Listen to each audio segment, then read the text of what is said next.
Okay, so just a quick recap. If you use these numbers and you go up, right? Like, I don't want to say go up, but if you're using the confidence interval and you use this number, that's what we call our critical value, okay? If we use the degrees of freedom and we go over and then up, what we're using is, this is our test statistic, and we're going up and we're finding our p-value, okay? So let's say I give you a sample size. My N is 16, okay?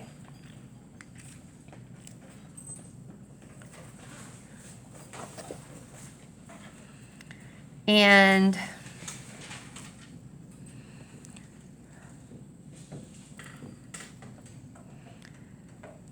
my test statistic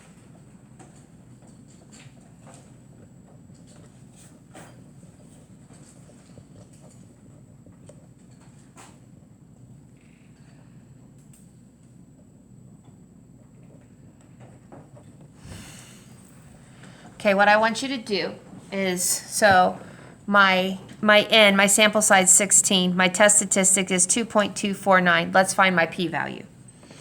Okay, so I'm not going to look up 16. What am I going to look up? 15. So my degrees of freedom is 15.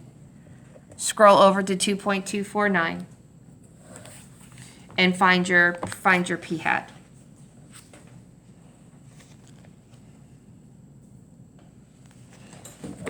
Okay, so if you go, so now we're going to go to 15. We're going to scroll over, and what's my p? And you're, instead of scrolling down, we're going to scroll up, and what is my p-value?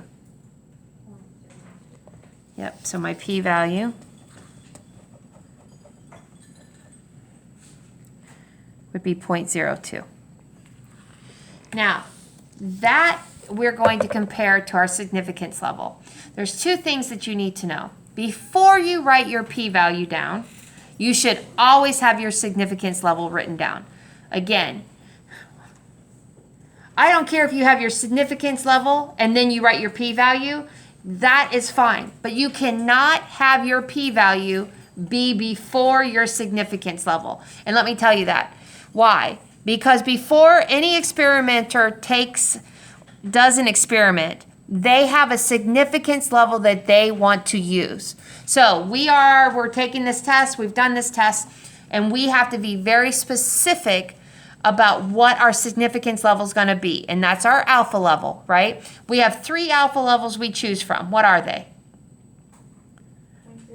0.01, 0.05, 0.1. How did they know that? Because yesterday we wrote it down, just so everyone remembers. If you were an e-learner and you weren't here, this has been posted up.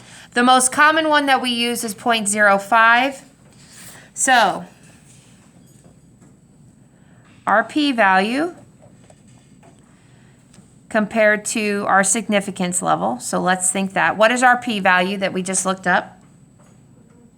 0.02. And how does that compare to 0.05?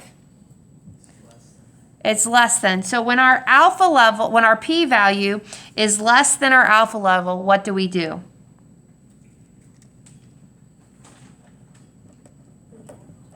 We reject the null hypothesis.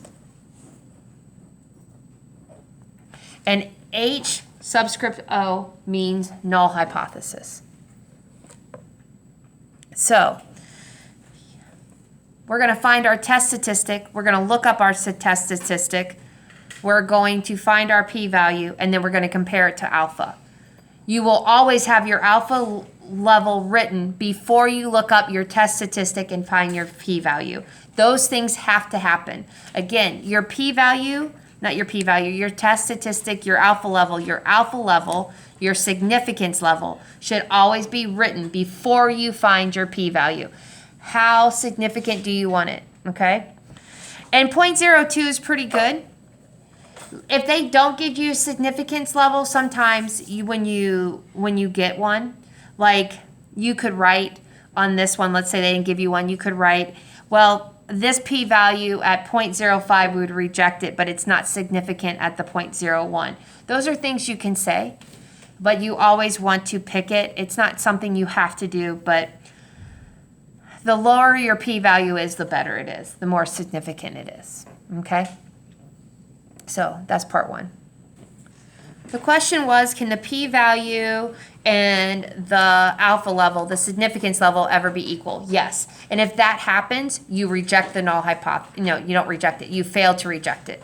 If they're equal or if they're really close, let's say you got 0.498, right? Or 0.495 or 0.494. It doesn't matter. Like, oh, well, I don't round it up. 0.49 is so close to, not 0.49, I'm sorry, 0.049, 0.0, like you're getting so close that if you, the closer you get to your significance level, you don't really want to reject it. Like there has to be good information. Does that make sense?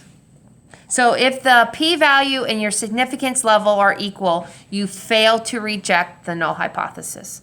You will never reject it. And if it's 0.0499, you will reject it as well. Okay.